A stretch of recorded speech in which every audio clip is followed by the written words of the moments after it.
What up, YouTube? Knowledge is self-determination. So I wanted to talk today. I had two things in particular that I wanted to talk about. This was just going to be a random boxing talk video, but I had a couple of things in mind that I wanted to talk about. One thing I just wanted to kind of make a quick comment on. The other thing I wanted to go into a little bit, and this is with the Keith Thurman and the weak body situation. I was watching a video on another boxing on a YouTube boxing channel, and watching an interview with that person interviewing an actual boxer, and this person said that basically made the statement that Keith Thurman was weak to the body. Now, my comment is actually in response to somebody who came into the comment section and replied to the comment that I left in response to that statement about Keith Thurman being weak to the body.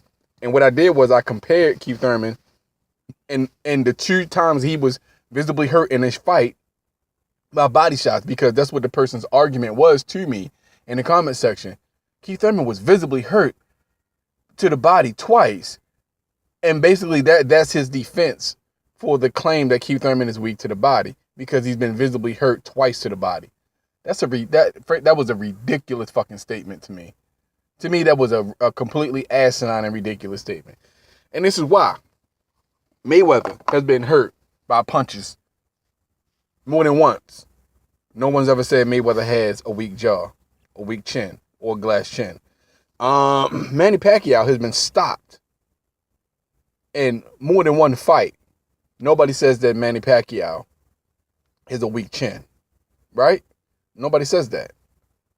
Marcus McDonald was hurt to the body more than once. He was stopped by Amir Khan. Nobody says that Amir Khan is, or rather, Marcus McDonald is weak to the body.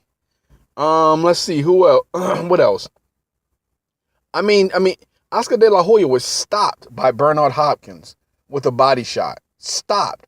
Rolling around on the mat, on the ring floor, rolling around like somebody literally just reached into his body and pulled his kidney or his liver out of his body. Like he was in agony. Nobody ever says that he has a weak body. He's weak to the body. Nobody's ever said that. Chad Dawson has been knocked out multiple times in his career. Nobody says that Chad Dawson has a weak chin. They say that he probably should hang it up, but nobody says he has a weak chin. I mean, Guillermo Rigondeaux has been dropped, hurt by punches in a number of fights. Nobody says that Rigo has a weak chin or a glass chin. You get what I'm saying? People say he protects his chin because he's susceptible. But nobody's actually, I haven't heard anybody say the terms Rigo, glass chin. Keith Thurman was hurt by in two separate fights with body shots. Both those fights he went on to win. How come he wasn't hurt in those fights again with body shots? Because Sean Porter landed more body shots in that fight. He didn't stop him. A person who's weak to the body would have been stopped by more body shots or a single body shot. What I'm saying is, I'm not saying anything against this person or the boxer who was being interviewed because they have an opinion. Objective criticism is a good thing, but be consistent with your criticism. That's all I'm saying. Be consistent with your criticism. You know what I'm saying? Be consistent. That's all I'm saying. Like, for instance, Vasyl Lomachenko, fucking Joe Rogan, man. I used to excuse me, like Joe Rogan a little bit. I don't listen to his podcast, depending on, like certain clips of his podcast discussing certain things. I might listen to that, but I've never actually sat down and listened to his whole podcast. You know what I'm saying? Because I don't value his opinion that high. I don't value his opinion that much. Unless he's talking about MMA. Excuse me. I don't really value his opinion that much. Because, really, he's just another fucking guy. But anyway, this dude says that Vasyl Lomachenko, he believes, is the greatest fighter to ever live. That is the most batshit crazy statement that I've ever heard in my fucking life.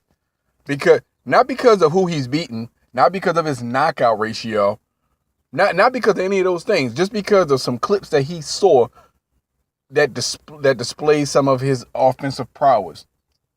And that's pretty much it. For the most part, that's pretty much it. Right? Deontay Wilder has, 37 fights with 36 knockouts. A 97% knockout ratio. Anthony Joshua now has 19 fights. And he has stopped 19, I think it's 19 or 20, what is it? Between 18 and 20 fights. I forget the exact number. I apologize for that.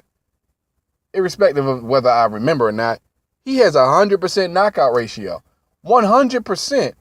Even Triple G, who I think lost to Danny Jacobs, has a better resume. And I think he has a better resume than Vasyl Lomachenko, right? And the instant he got in a tough fight with Danny Jacobs, the people who were saying he was top 25 in the past 1 and 2 with Vasyl Lomachenko, top 25 in the past 25 years, they're not even saying that shit about him anymore. Be consistent, man. Be consistent. Vasyl Lomachenko is not a top pound-for-pound fighter. He is not the best fighter to live. What does Vasyl Lomachenko do in any of his fights that hundreds of other fighters haven't done? What has he done? What type of prowess what has he done that was any different than Floyd? You know?